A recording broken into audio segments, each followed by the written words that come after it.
छटा ॿिया था पाराइनि, तड़ो ॿिया कराइनि, पाणी ॿिया ॾियनि।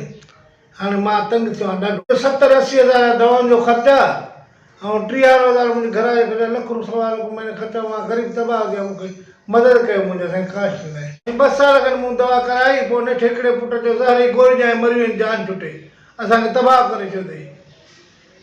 हाणे मां मिसकिन काॾे वञा, अलाह जे नाले मुंहिंजी साईं मदद कयो, मुंहिंजी मदद कयो। मां तमामु ग़रीब आहियां, हिंदू हुजनि मुस्लमान हुजनि कहिड़ा बि हुजनि, मुंहिंजे ख़ुदा जे वास्ते मुंहिंजी मदद कयो। मां अक़िलती हुजनि दीवाना हुजनि कहिड़ा बि हुजनि, साईं मुंहिंजी मदद अलाह जे नाले ते कयो साईं, ख़ुदा जे वास्ते।